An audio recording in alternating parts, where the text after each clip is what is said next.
ছোট্ট মিনা, তুমি এই তরমুজ গাছের অনেক যত্ন করেছো, তাই এই তরমুজ গাছের তরমুজগুলো এত বড় হয়েছে। তুমি এখন থেকে যত খুশি তত তরমুজ খেতে পারবে। বাঘিনী, তুমি এত লোভী কেন? আমি তোমাকে শাস্তি দেব। তুমি এই অন্ধকার রাতে শেফা শিয়ালিনীর তরমুজ চুরি করতে এসেছো। এখন থেকে তুমি শাস্তি উপভোগ করতে থাকো। আমার জ্বলে গেল রে, জ্বলে গেল, গা জ্বলে গেল। শেফা শিয়ালিনী, আমাকে বাঁচা। তরমুজ আমাকে ছেড়ে দাও, আর কখনো চুরি করব না। মা, তুমি কোথায় যাচ্ছ? আমাকে সাথে করে নিয়ে যাও না। আমার ঘরের মধ্যে একা একা থাকতে একদম ভালো লাগছে না। আমিও তোমার সাথে যেতে চাই। আমি একটু বাজারে যাচ্ছি রে মা। আর বাইরে যে রোদ পড়েছে, এই গরমের মধ্যে তুই কি করতে যাবি বল? তোকে যেতে হবে না, বাড়িতেই থাক। আর আমার কাছে বাড়তি কোনো টাকাও নেই যে আমি তোকে গেলে কোনো চকলেট বা কোনো খাবার কিনে দিতে পারবো না রে মা। আমি কিছু খেতে চাইবো না মা। তুমি শুধু আমাকে তোমার সাথে নিয়ে যাও, আর আমি তোমার সাথে গেলে আমার একটু ঘোরাও হয়ে যাবে। তুমি তো আমায় কখনো কোথাও ঘুরতে নিয়ে যাও না মা।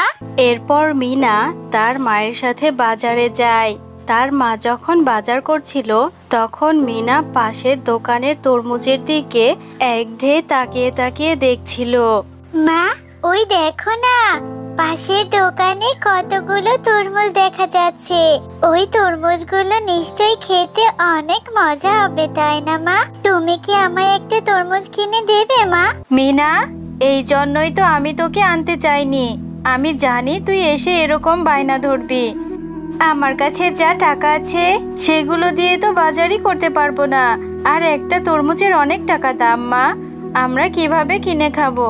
আচ্ছা মা, তুমি আমাকে বলো তো, একটা তরমুজের দাম কয় টাকা? কেন রে মিনা, তুই তরমুজের দাম জিজ্ঞাসা করছিস কেন?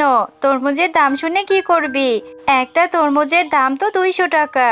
মা, আমি না কিছু টাকা জমিয়েছি। তুমি স্কুলে যাওয়ার সময় আমাকে যে কিছু করে টাকা দিতে, সেই টাকাগুলো না খেয়ে জমিয়েছি। কি বলছিস মিনা? তুই আবার টাকা জমিয়েছিস? তা কত টাকা জমিয়েছিস? তোমার বিশ্বাস হচ্ছে না তো? আচ্ছা ঠিক আছে, আমি নিয়ে আসছি, দাঁড়াও, দেখলেই বিশ্বাস করবে। এরপর মিনা তার ঘর থেকে তার জমানো টাকার থলেটা এনে তার মাকে দেয়। এই নাও মা, দেখো তো এখানে কি 200 টাকা আছে নাকি? হ্যাঁ রে মিনা, এখানে তো দেখছি 200 টাকার থেকে অনেক বেশি আছে। এতগুলো টাকা তুই কিভাবে জমালি রে মা? এই টাকাগুলো জমাতে তো তোর অনেক দিন লেগেছে। আচ্ছা মা, তুমি আমার এই জমানো টাকাগুলো দিয়ে বড় একটা তরমুজ এনে দেবে।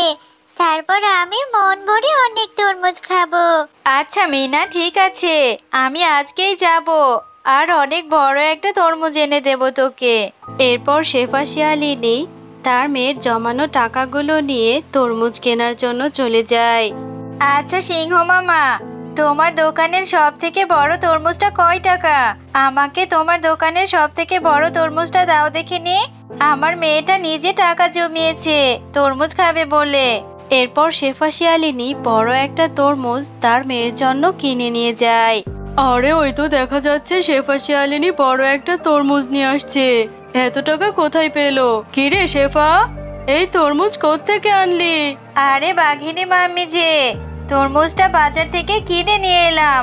আমার মেয়ে খেতে চেয়েছে তাই। বাহ, কতদিন ধরে একটা তরমুজ খেতে ইচ্ছে করছে। এবার শেফাকে মিথ্যে কথা বলে ওর তরমুজটা আমি নিজেই খাবো। আরে শেফা দাঁড়া, যাচ্ছিস কোথায়? ঠিক তো দিব্যি খেয়ে দে ভালোই আছিস। তোর বৃদ্ধ মাটার কি খোঁজ খবর রাখিস? তোর মা যে খুবই অসুস্থ, তোকে যেতে বলেছে। তোকে নাকি খুব দেখতে ইচ্ছে করেছে। এটা তুমি কি বলছো বাঘিনী মামি? আমার মা অসুস্থ? আমি এক্ষুনি যাচ্ছি, কিন্তু এই তরমুজটা যে আমার মেয়ের কাছে দিতেই হবে। আমার মেয়েটা যে তরমুজ খাওয়ার আশায় বসে আছে। আরে শেফা, তুই এটা নিয়ে চিন্তা করিস না একদম। তুই তরমুজটা আমার বাড়িতে রেখে যা, আমি এক্ষুনি তোর মেয়ের কাছে তরমুজটা পৌঁছে দিয়ে আসবো। তুই তাড়াতাড়ি তোর মায়ের কাছে যা। তুমি খুব ভালো গো বাঘিনী মামি। ঠিক আছে, আমি তোমার এখানে রেখে যাচ্ছি। তুমি আমার মেয়েটাকে তরমুজটা দিয়ে এসো। আর আমি আমার মাকে দেখে আসি। এরপর শেফা শিয়ালিনী তরমুজটি বাঘিনীর বাড়িতে রেখে তার বৃদ্ধ মাকে দেখতে যায়। মা, তুমি কেমন আছো? তোমার শরীরটা ঠিক আছে তো? শুনলাম তুমি নাকি অসুস্থ। বাঘিনী মামি আমাকে বলল, তাই ছুটে চলে এলাম তোমাকে দেখতে। হ্যাঁ রে মা, এসেছিস, ভালো করেছিস। তা আমার দিদি ভাইকে সাথে করে নিয়ে আসতি। আর আমি তো অসুস্থ হইনি, আমার শরীরটা তো ঠিকই আছে। তুমি ঠিক আছো? তুমি অসুস্থ হওনি? তাহলে বাঘিনী মামি আমাকে মিথ্যা কথা কেন বললো? আমার এক্ষুনি বাড়িতে যেতে হবে।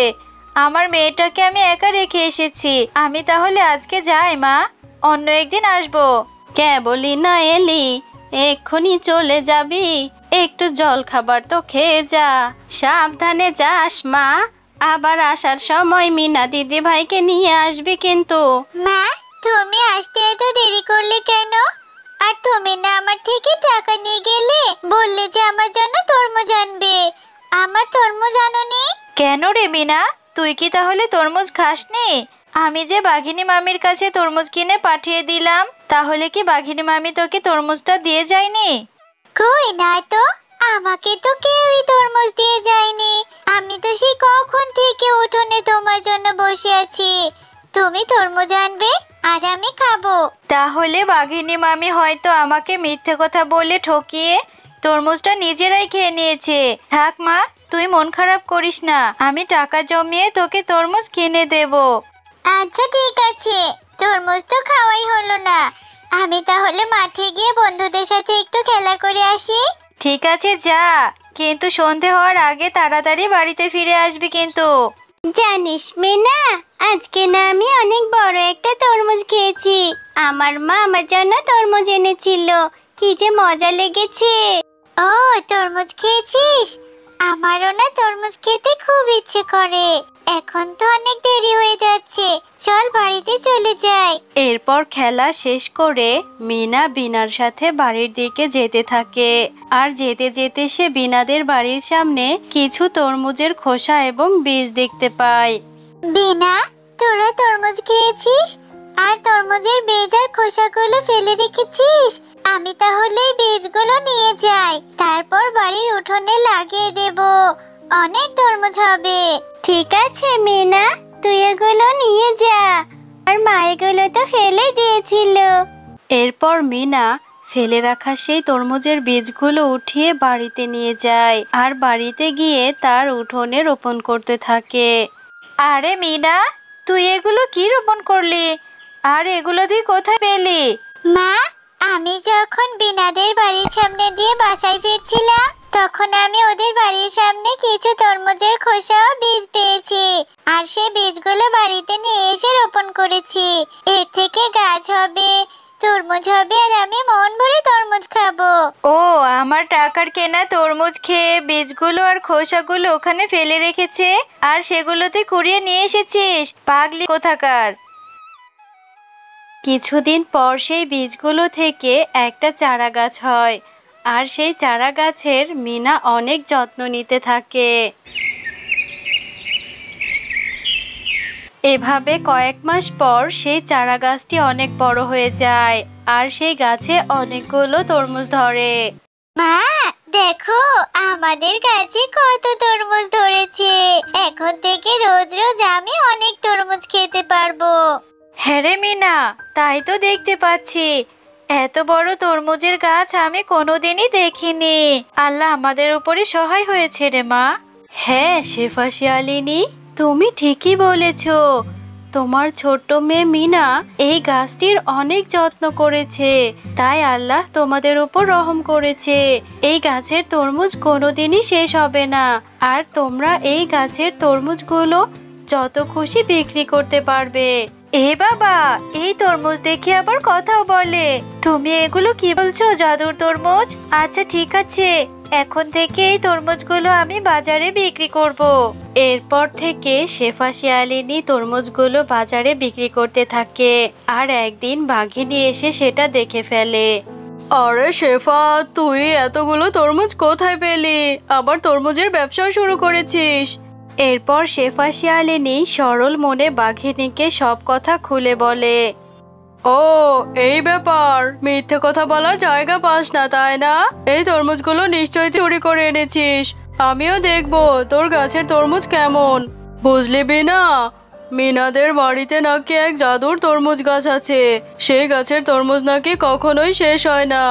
আজকে রাতে গিয়ে সব তরমুজগুলো আমি চুরি করে নিয়ে আসবো। মা, তুমি মিনাদের বাড়িতে চুরি করতে যাবে? চুরি করলে যে আল্লাহ শাস্তি দেবে। চুরি করা ভালো কাজ না মা। আরে তুই চুপ কর তো। তুই এগুলোর কি বুঝবি? ছোট বাচ্চা মানুষ, এত বেশি কথা কেন বলিস? ওদের গাছের সব তরমুজ চুরি করে নিয়ে আসবো। দেখবো কি করে তরমুজ বিক্রি করে। এরপর রাত্রেবেলা মিনাদের গাছের তরমুজ চুরি করতে চলে যায় বাঘিনী। বাঘিনী, তুমি অনেক খারাপ। সেদিন শেফার তরমুজ চুরি করে খেয়েছো, আজ আবার লুকিয়ে লুকিয়ে রাতে তরমুজ চুরি করতে এসেছো। এই নাও, তোমাকে আমি শাস্তি দিচ্ছি, এখন শাস্তি উপভোগ করতে থাকো। আমার গাটা চলে যাচ্ছে। শেফা, আমায় ক্ষমা করে দে। আমি আর কোনোদিন চুরি করে তরমুজ খাবো না। জাদুর তরমুজ, আমাকে ছেড়ে দাও তুমি। জাদুর তরমুজ, তুমি বাঘিনী মামিকে ছেড়ে দাও। আমি বাঘিনী মামিকে ক্ষমা করে দিয়েছি। তাছাড়া বাঘিনী মামি তো নিজের ভুলটা স্বীকার করেছে। তুমি বাঘিনী মামিকে ছেড়ে দাও প্লিজ। ঠিক আছে, আমি শুধু শেফা শিয়ালিনীর কথা মতো তোমাকে ছেড়ে দিচ্ছি। এই নাও, আর কোনোদিন এরকম চুরি করবে না, তাহলে তোমার জন্য আরো কঠোর শাস্তি হবে।